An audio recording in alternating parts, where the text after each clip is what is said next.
right, if you want, I can take the first part. Cool.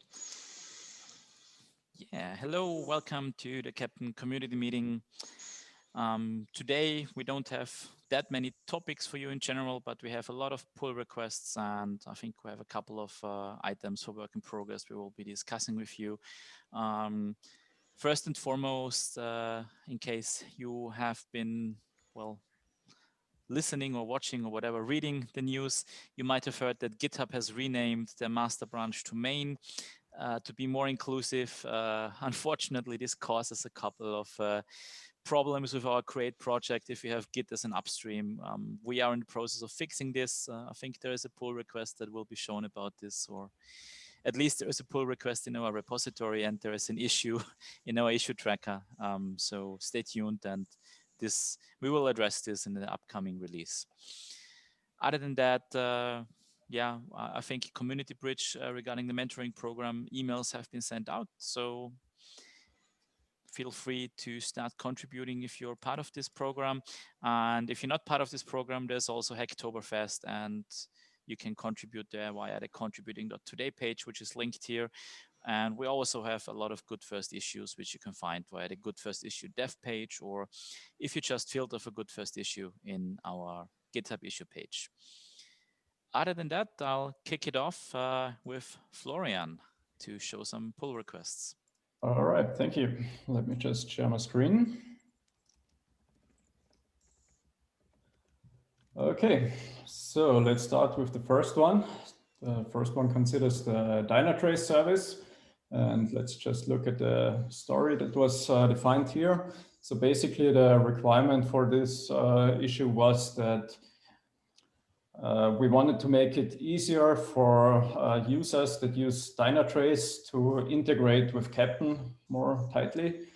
And therefore, one potential feature we saw here was that we could use the Dynatrace service to automatically detect service desks that have been tagged according to a specific scheme within Dynatrace, and then import those services automatically into a dedicated Keptn project.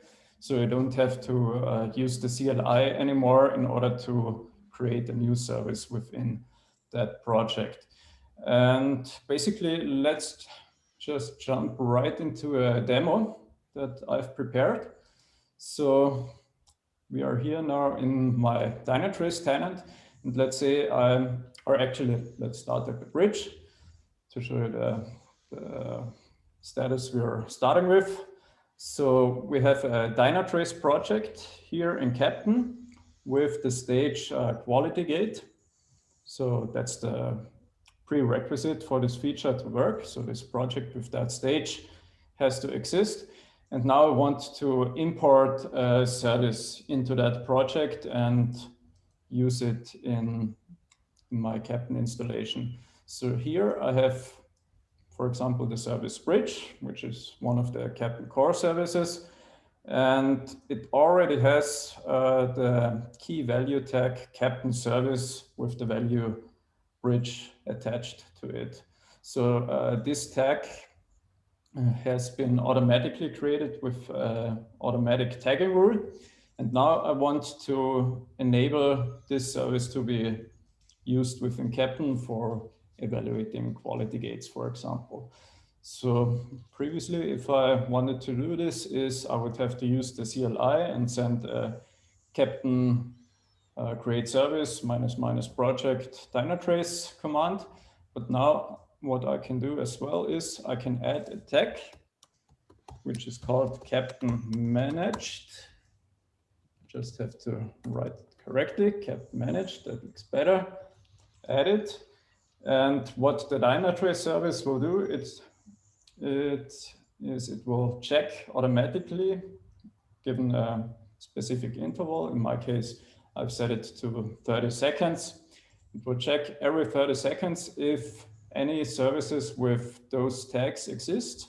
So with the tag Keptn managed and with the Keptn service, and then use that tags in order to import this service into Keptn. And in the miracle of time, if we refresh the bridge, yeah, here it is already. So the Dynatrace service has automatically created the according service. You can ignore those 3 events here because they are from a previous test run where I've tested the feature and then afterwards deleted the service in order to check if everything is working.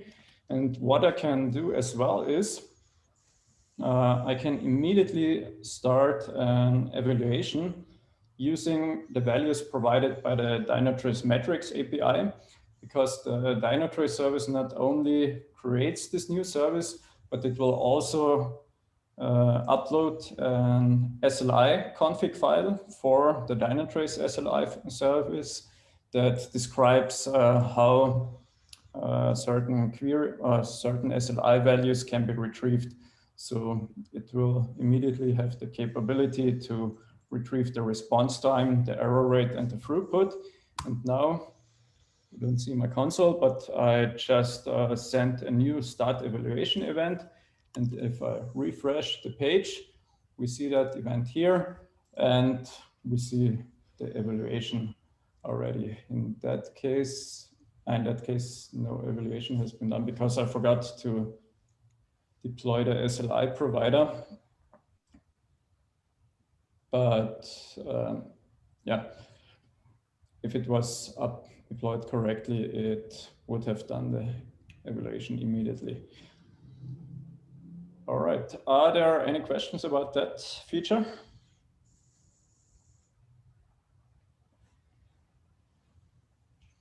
All right, if not, I will continue with the next one.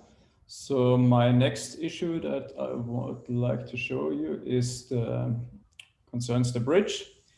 So in a previous pull request, we added the capability within the bridge to show the previous evaluation done events that were used for the evaluation of the current evaluation of the current quality gate.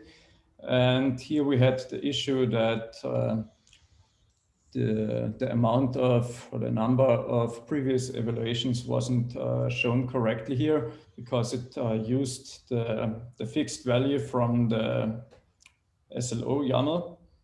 So it used the field compare with n results, and it always showed those n, for example, here 3 evaluation done events. But in case only, for example, 2 past evaluations were available, then this information wouldn't have been correct anymore. So it would have shown 3 always. And what I have done here is in my pull request, let me just show you here. So basically before, yeah, so in that case, we had no previous evaluation done events, and the information displayed here was compared with the last 3 events, and that's of course not correct. So that was before the pull request, and with this pull request, with this fix, we now display that correctly. So now we can see the information here compared with last 0 past evaluation, because that one here was in fact the first evaluation we did for this service. And also if we only had 1 previous evaluation done event, we also show that here. All right, any questions about that? All right, if not, let's continue with another small PR, but I think rather helpful one. So the story here was that in order to specify a certain SLI provider for a project, it was allowed to do so using the Captain configure monitoring command, but we previously had a check in place that checked the parameter, for example, this my SLI provider, and it checked whether the provided value was actually supported provider. So either Prometheus or Dynatrace, because those are the two SLI providers that were available at the time. And now the requirement came up to allow any type of SLI provider to be passed onto the configure monitoring command. And now we have removed this check, and now you can provide any value to that command. And the Lighthouse service, which also receives that command, will then update the correlating config map and then use that provided value for retrieving or for sending out the get SLI event. So no more typos allowed when writing Dynatrace or Prometheus. That's not allowed anymore. Is there actually a way for us to, or is there a way for a user to see that nothing is happening if you have a typo? Let's say if you say Prometheus without the E in the middle, so Prometheus or something. Because what will happen if you have the typo? You won't get a reply from the service, right? Yeah, currently, honestly, you won't have any feedback other than checking the config map that has been updated by the Lighthouse service, if it was updated correctly. But yeah, maybe in a future version of Keptn, we could think about moving the responsibility of handling this command. So currently it's being handled in the Lighthouse service. So maybe we can think about moving that, for example, to the API, which can give immediate feedback, because the API is called via HTTP, and currently the Lighthouse service is decoupled from the caller, more or less, because it receives the event for that instruction. Yeah, I think there is a follow-up issue, or at least there's a feature request by someone that asks if we can have like a command to validate or to check if the monitoring provider is properly configured. Maybe we can, I think we should add that for 08 or something like that. Yeah, absolutely. Cool. All right, if there are no further questions, I'm through with my PRs, and I'll hand over to Ermin.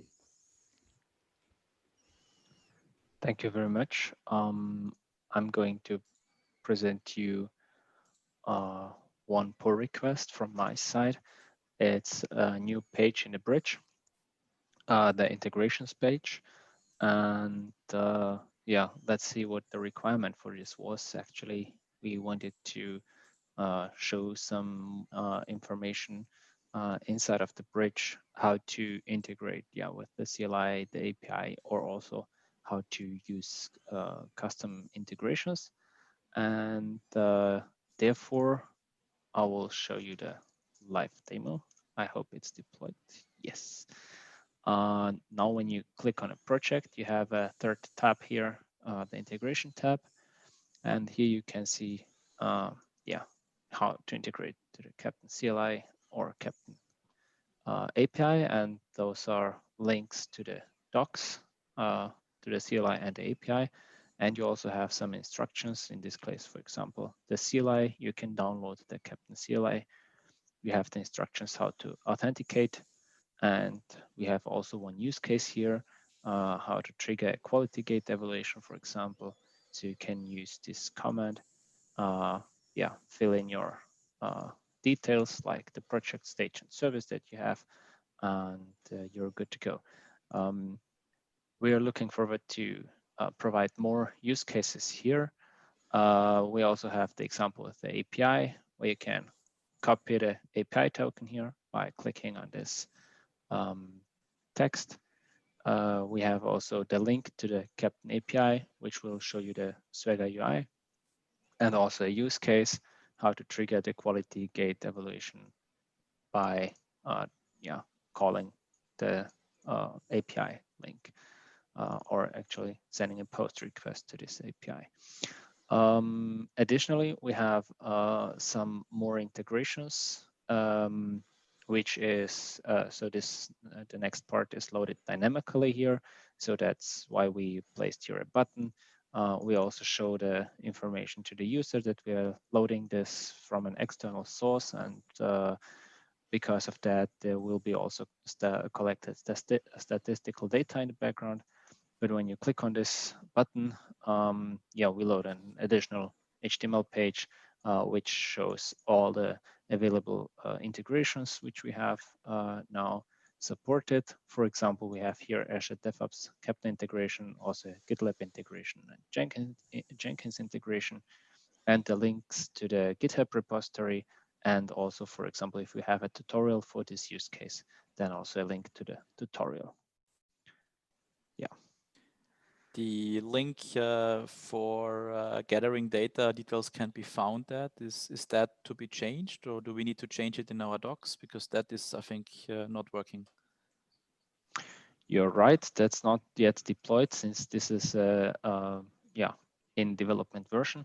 This needs to be documented here, of course. Yeah,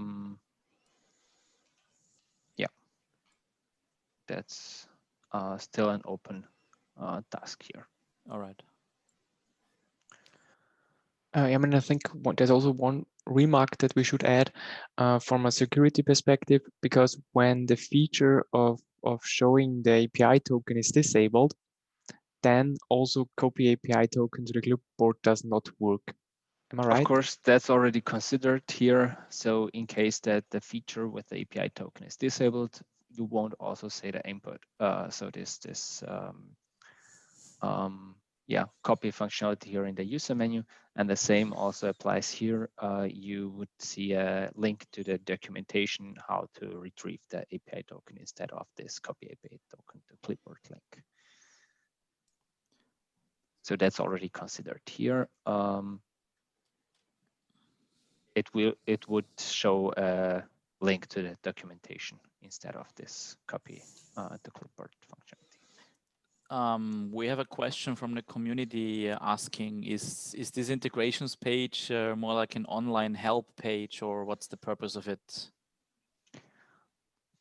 It's not a help page since, yeah, you cannot post your questions here, but it's a page with, yeah, a good to start point. So, yeah, you have the Captain Cli here. You can download it directly. You will also have some use cases here and the API token and how to access the API.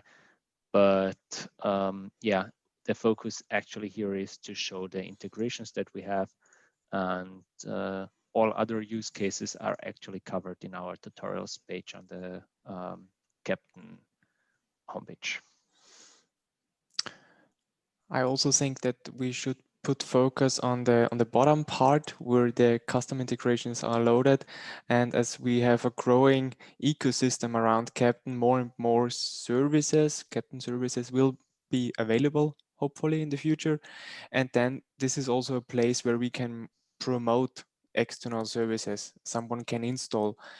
Right now it's just a list of 3 items, but going forward hopefully it will come up yeah, bigger picture of integrations that are available. So who needs to be contacted if one wants the integration listed in there, or should that just be done via a pull request? Or what's the process for it? The idea is that we list those integrations that we also have on the Keptn.sh page here in this part.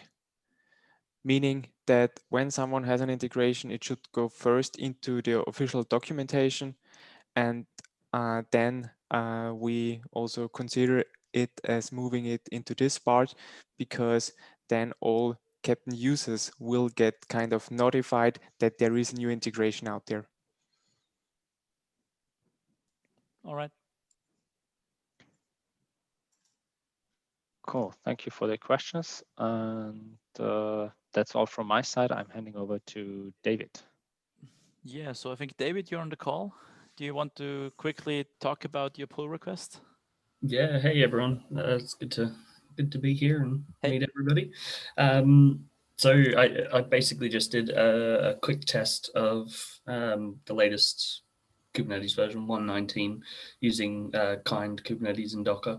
I know that it was tested with microcates and Minikube and all of that, but the easiest tool at hand was kind, so I figured I'd jump through the hoops and get that working. Hit a couple of issues, but I think it was mainly because I built from master, and therefore when I did Keptn install, it installed all of the latest tags for the Docker images instead of actually tagged versions. But once I applied the Helm template with the latest version, it all worked fine. So yeah, it was a good first issue. Well, thank you very much. I think so far it has been working. I think we only hit like one issue with, I think it was micro Kubernetes or something, but that is a documented, well-known issue for micro Kubernetes 1.19. So we just disabled it for now, and everything else I think seems fine if I remember correctly. Yeah. Yeah, it turned out to be a breeze to get it all set up, and that's actually the first Keptn install I've done. I've been lurking for quite some time, so it was a good first issue for me as well. So. All right, yeah, cool, yeah, thanks. And Thanks. if you want to keep contributing, obviously, yeah, feel free. For sure, lots of All right, I think next up, Johannes. And it's me. All right, yeah.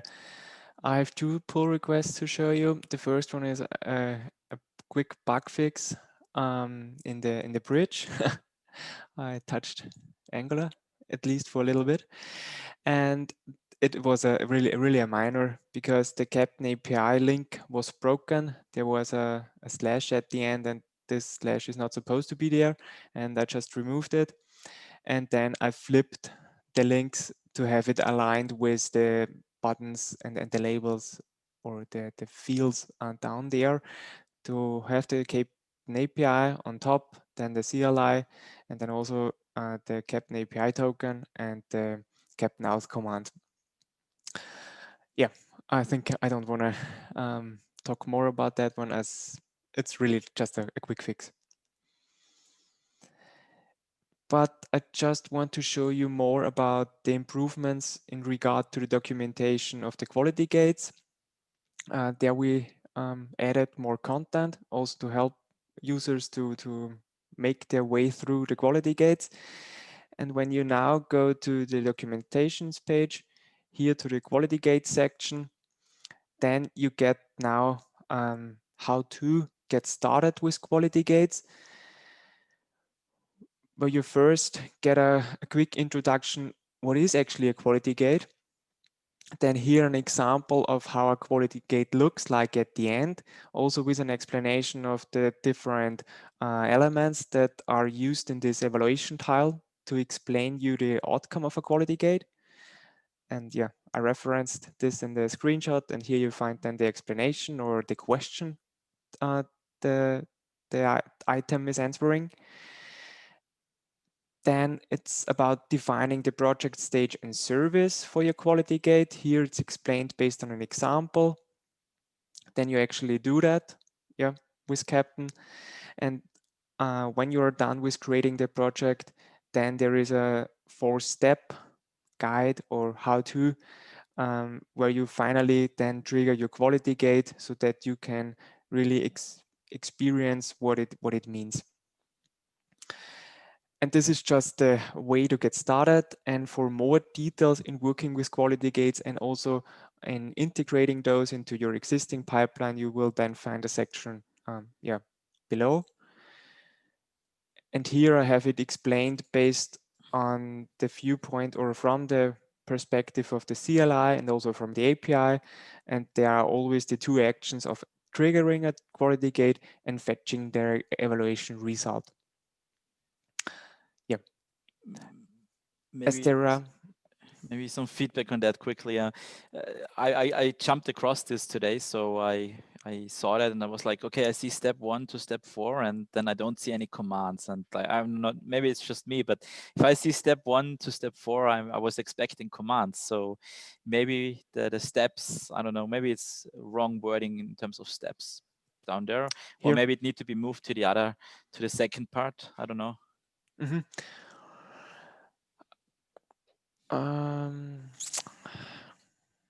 But you understand what I mean? Step sounds like something I can actually kind of actually do and not just read. But I understand the separation of explaining what a quality gate is versus executing a quality gate. That makes sense. Yeah, the second part is really focused on hands-on, on working with a quality gate. And here it's more like getting an idea of what I have to do to get to the point where I can then trigger the execution. But I totally understand also your feedback, but I don't have any idea for getting a better word right here. I will. Let's take it offline. Maybe Let's take it offline. Maybe someone has an idea and can maybe tell us via Slack. Maybe it could be prerequisite. So a prerequisite is an SLO, an SLI, and also Keptn project. So maybe we should formulate it this way. Yeah, that's true. Prereq is a project service, then the SLIs must be available, the SLO must be configured, and that's not a prereq, that's really then the execution or the kickoff where you trigger then the quality gate. Good idea.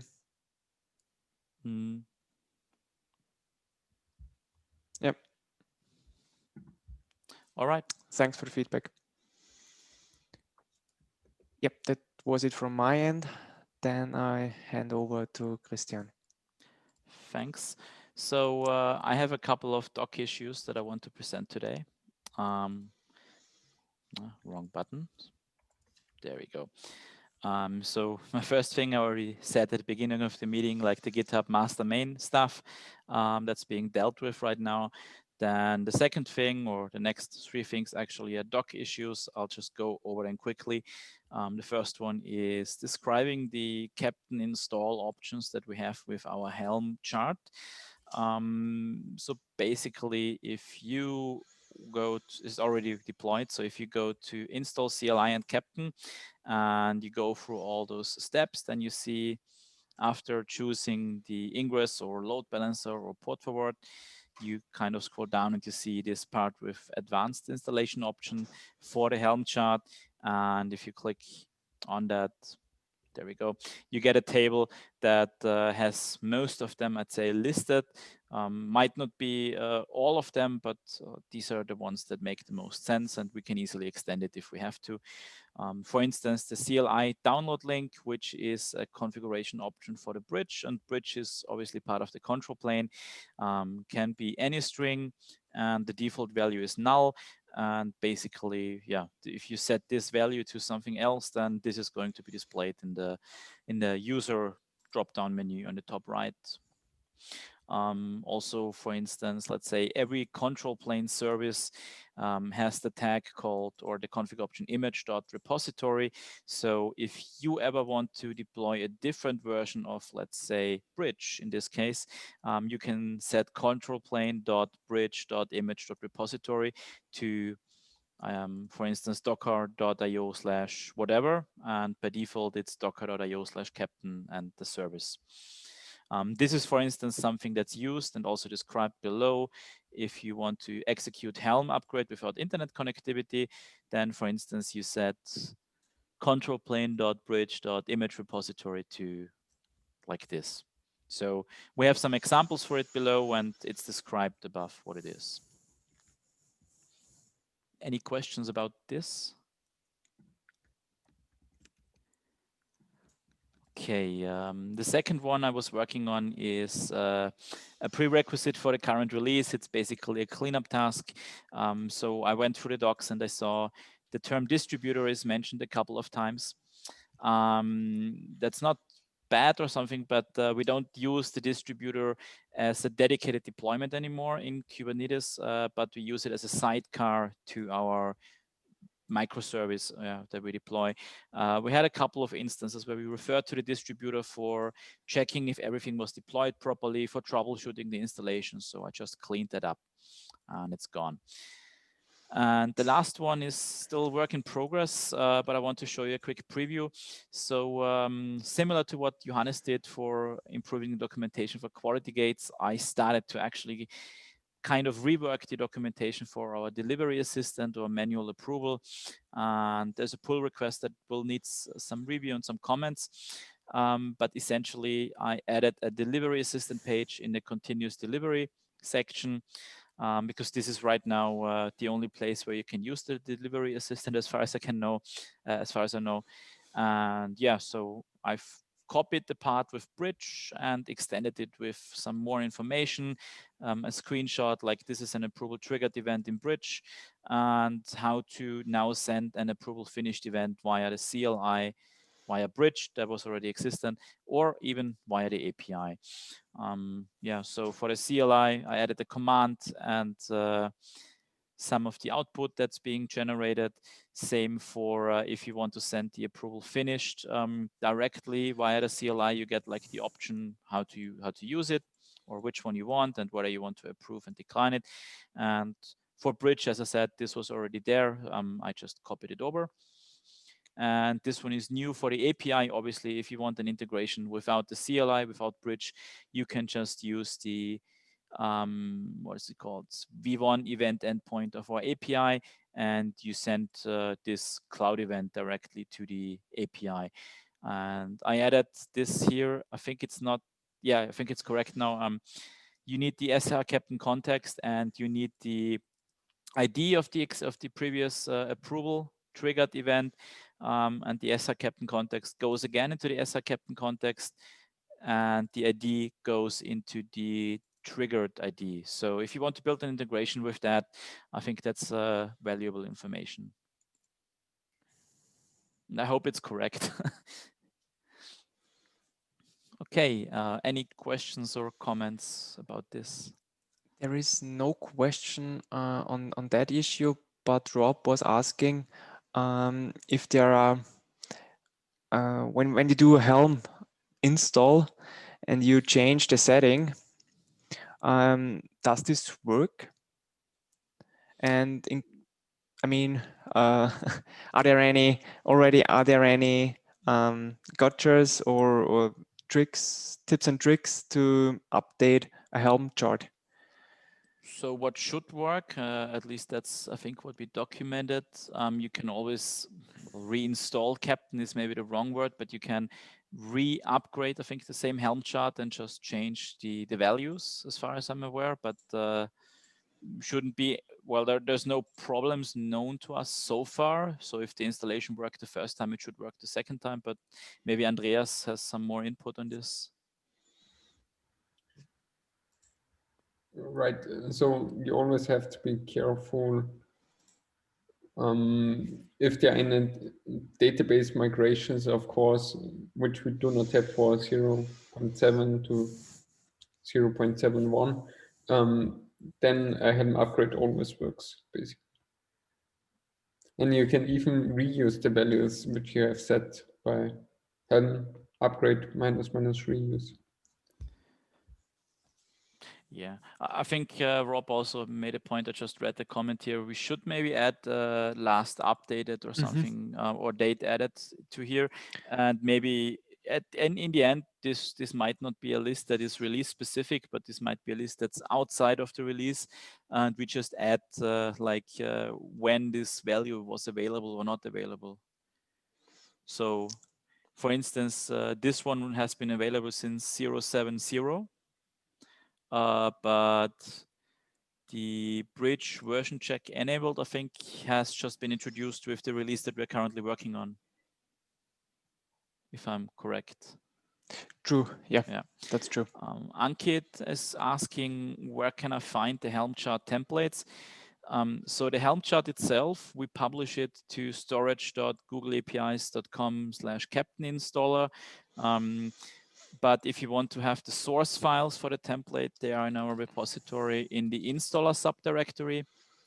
So this is the installer subdirectory, and there is manifests/Keptn.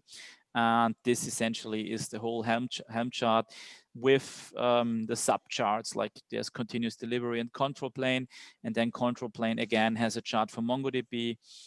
So I hope this is, yeah, where you should find the charts. Right. And maybe also quite important, we do publish the indexed YAML on Google Storage with the Helm chart. The latest or the master branch release is basically always in sync, and the release branches itself should be in sync. So for 0.7, 0.1 and the upcoming 0.2 release, there is a separate template or a separate release, I think, on the storage of Google Cloud. But that's a setting you can control with, where is it? There. I think, correct me if I'm wrong, if you say version equals master, you get the current release from master. Okay. That's it from my side. Yeah, next one is actually is Ankit. Ankit, do you want to present your pull request and the issue that you were working on this week?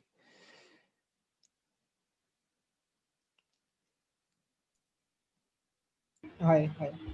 Yeah, like I'm working currently on one of the issues. That is, let me share my screen just a minute. Mm-hmm.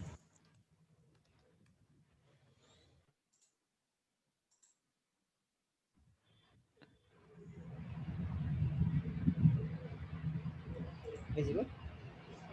Yeah. Looks good. So I'm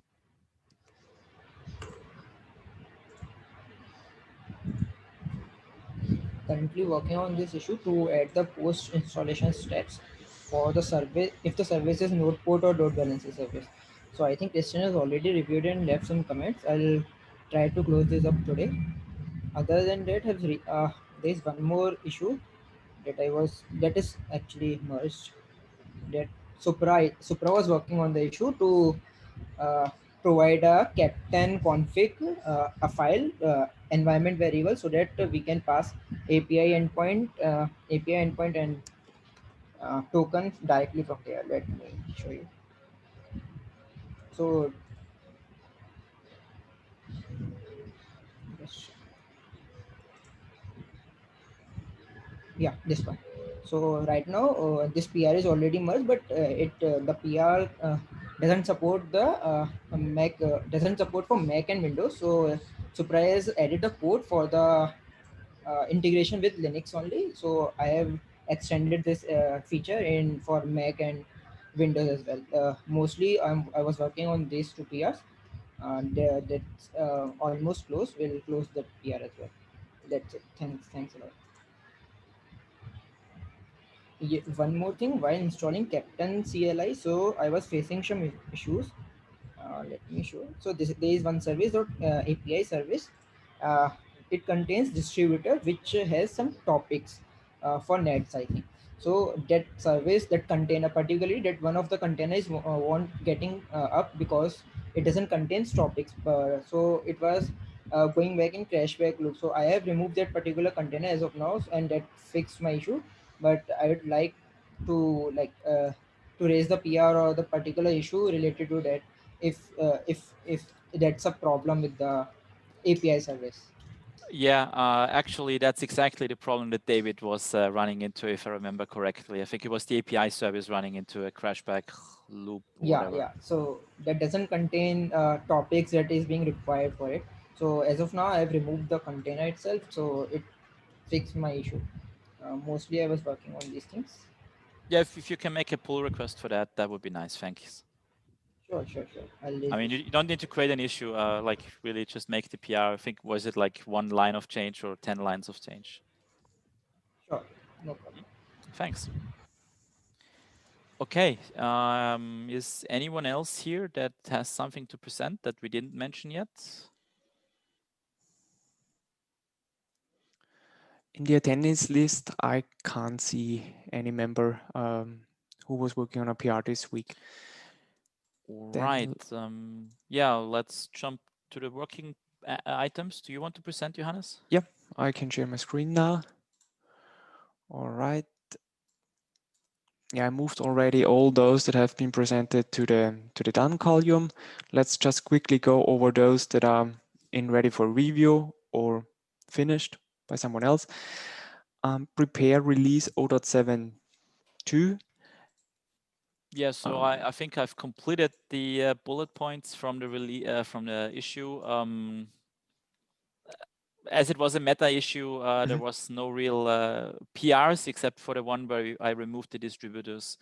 In my opinion, we can close it. Yeah. Okay, yeah, then I'm good to close it. And as you mentioned it in the demo, we can also move it over to the done section.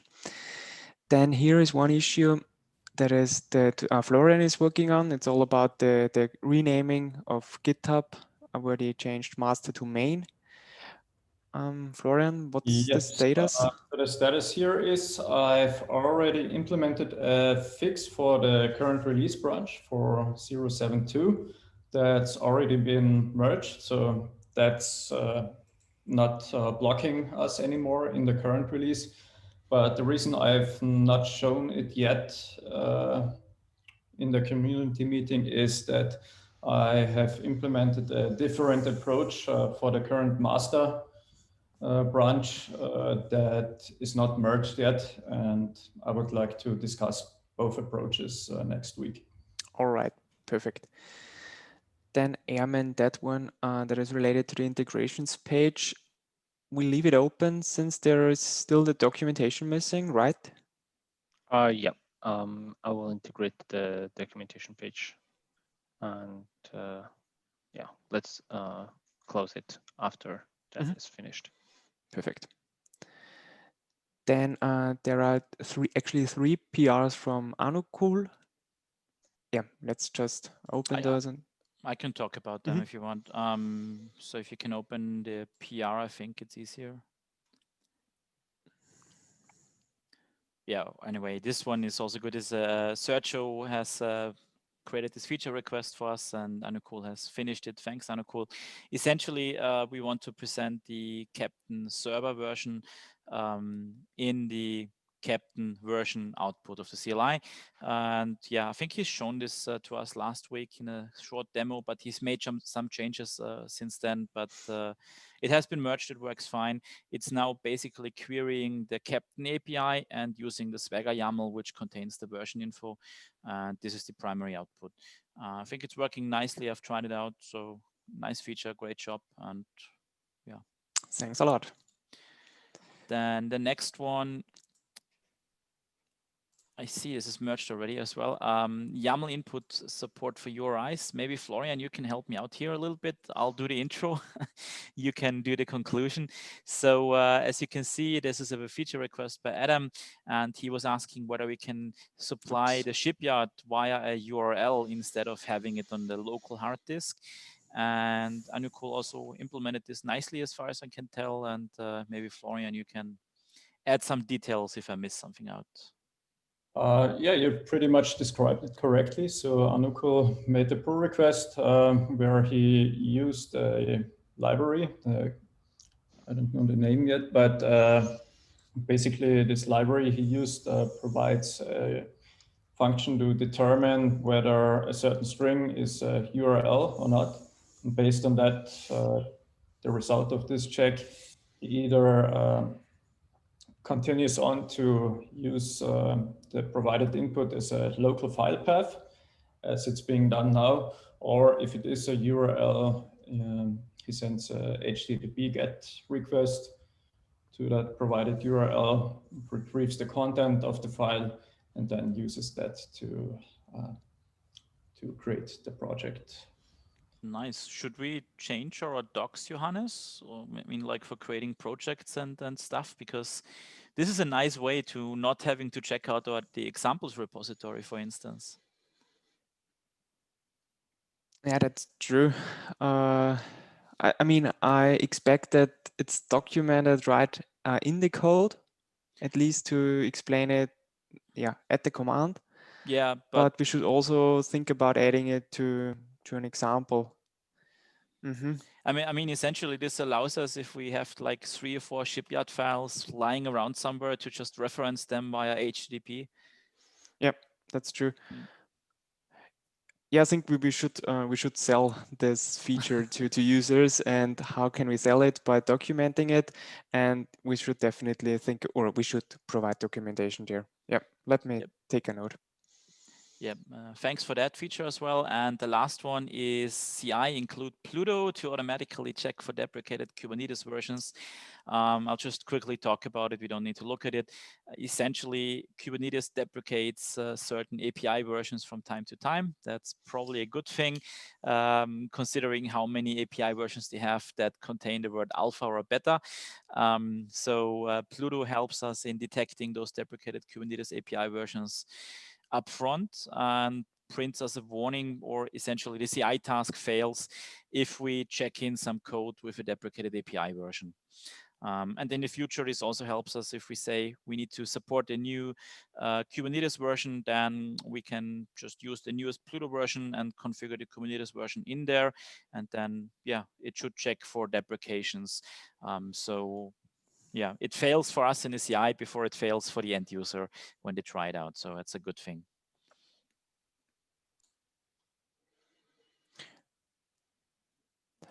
Yeah, there was now actually a concern coming in from David, as we talked about the feature of pulling the shipyard from an external URL. Do we support HTTPS and basic authentication to authenticate against GitHub?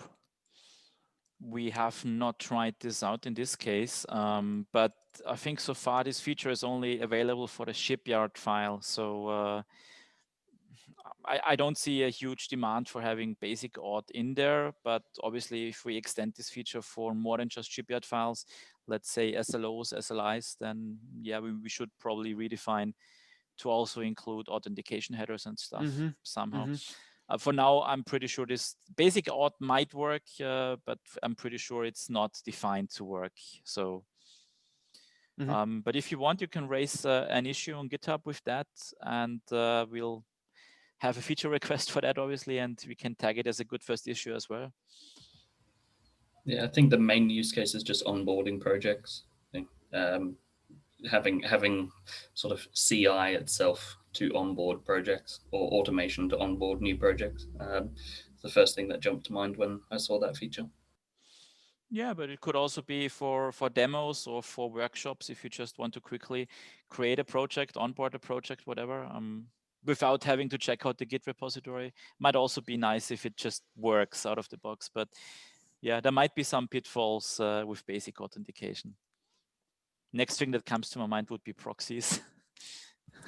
If I'm not mistaken, I think GitHub are actually deprecating the basic auth anyway. So, all right. Okay, then let's go on. The next issue that Patrick was working on was the copy button in the bridge. Yeah, it's now pretty handy that you get a button when you open the bridge, and this button allows you to copy the content of the SLO file, as he shows here in this pull request. You have now a copy and the close. Yeah, it's pretty neat when you want to get the content. And Patrick did a second PR in this week because he did an update of the readme.md, where he now referenced to the Kubernetes to the K3s tutorial to get instructions for getting started when you go to Keptn. Yeah, that's a nice addition because it helps if you want to develop and you don't have a Kubernetes cluster at hand, then this is just copy paste and it should work at least on Linux and macOS. And I guess it also works on Windows if you have the subsystem for Linux, but yeah. Maybe the next two I can do just a quick info. So we've had several contributions for our make file. Thanks for those. They will help us in making the process of testing things and trying out things a little bit easier. So we have Supratik, I think he's demoed this before. He did some changes and we merged it, so that's fine. And the second pull request, I don't remember the name. Can you hover over it? It's Yeah, it was a new contributor. I think he isn't here, but he provided us, exactly, thanks Juan, he provided us a makefile target to build all the Docker files at once, which is quite nice because right now, if you just want to build Docker files and push them to somewhere, you don't have a way of doing that because you would need to dig in our Travis CI scripts, and let's just say that's an unpleasant experience for everyone involved. And the makefile just helps in centralizing this, and one of the next steps will most likely be to move everything from Travis CI towards the makefile, so the developers can use the same tools locally than what we use in a CI. So thanks for that, and yeah. perfect. Then let's go really quick over those that are in progress. Andreas, can you give us an update on the first two issues? I'm working on this. So as already said, we have postponed 0.8 a little bit, and those are two issues regarding 0.8. All right. Then we have here one from Andy, but he's not on the call. Supratik is not on the call. Then here we have an improvement of the documentation. Yep, I've shown that. You showed it, and is it already merged? No, it's not merged yet. I still need some feedback, and I need to copy it for 0.8. But I was waiting for feedback. Yeah. All right. And then we have here the release 0.72 meta issue. Yep. It's in progress. In progress. Then Ankit is not here, but he wants to work on improving the post-installation steps. He is. There is a PR already open with some comments, and I think he's updated it. So I think it's our task again to review it. Okay. Then it's on our end. And then finally, here's one for it's a bug. It's the incorrect MIME types in the bridge. Ermin, do you need help there? Actually, this time I had this week I had the time to check that one, and I'm working on it. It's the case with when you use the port forward on the bridge, and you reload the bridge on a specific sub page.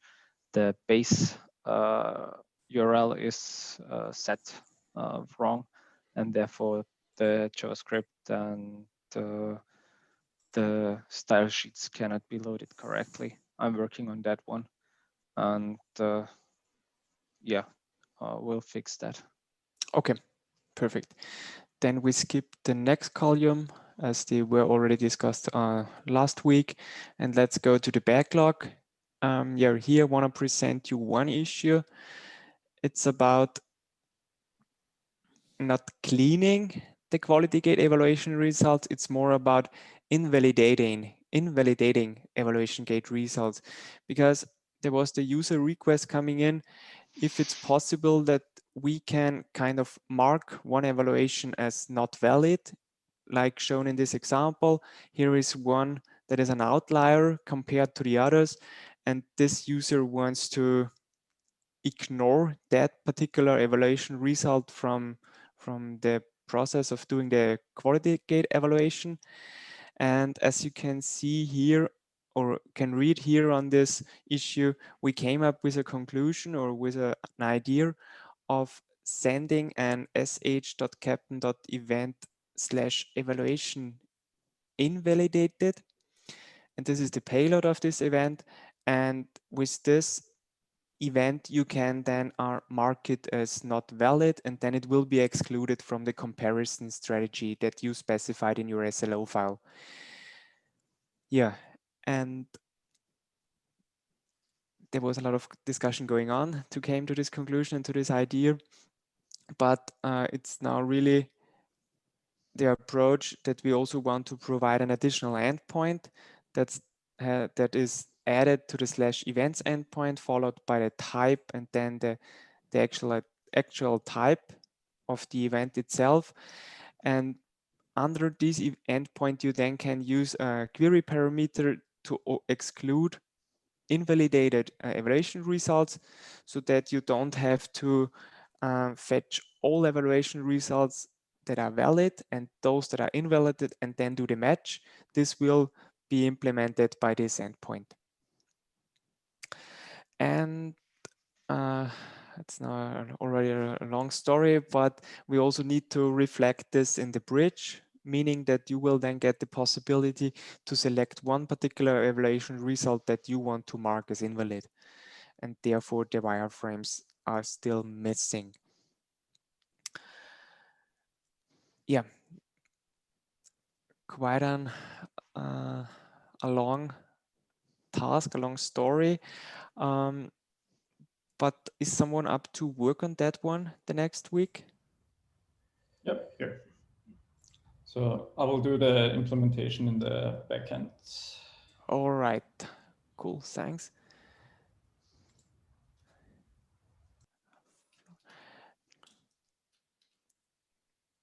And Ermin can... And you can assign me also on that issue, since I have to provide some suggestions on the UI. Perfect. In the bridge. Cool.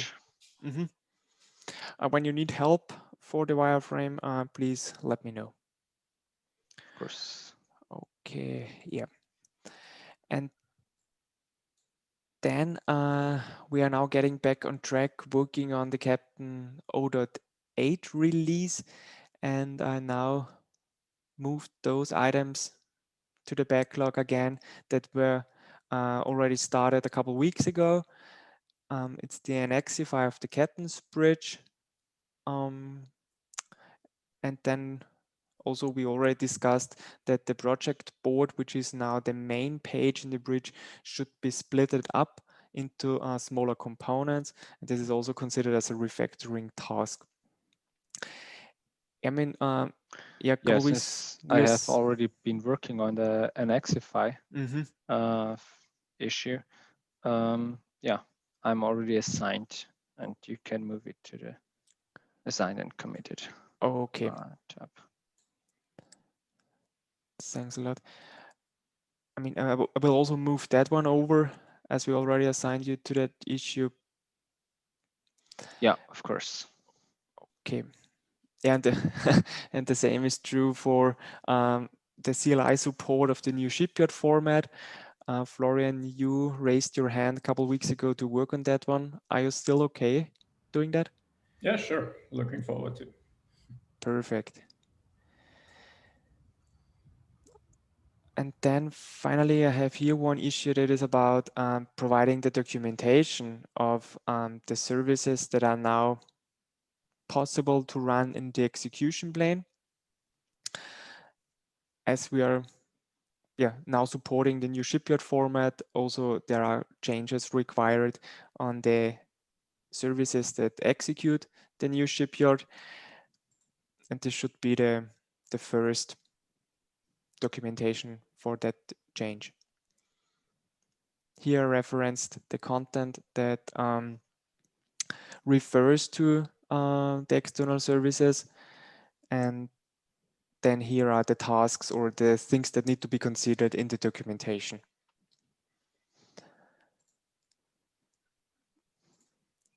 Has someone time or wants to work on that issue?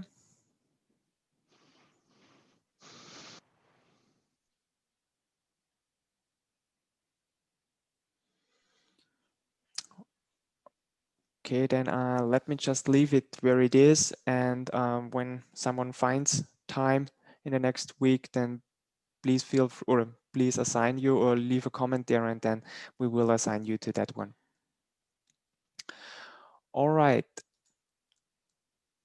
Is anyone else having any good first issues or any other issues they want to work on? I mean, you can always write on the issue and we'll assign you, but if you want to say it now, then it's also a perfect time. Yeah.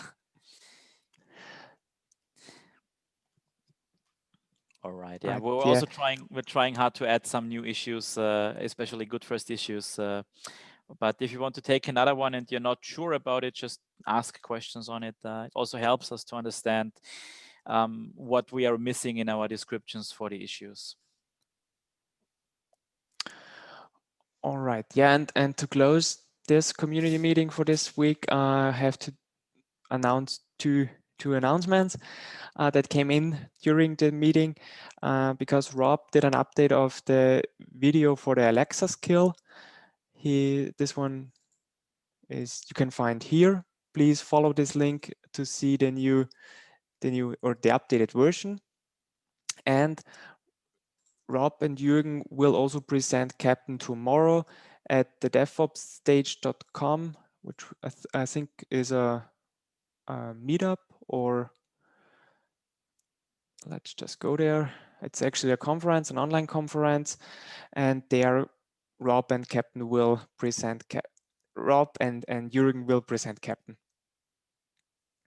Register, it's for free, and you can learn more about Keptn when you want. All right, are there any questions, feedback that you want to bring in this week?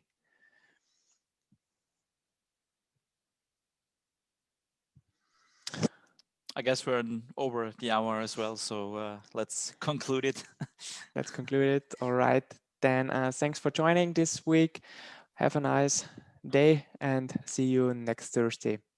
Bye. Bye. Thanks, everyone.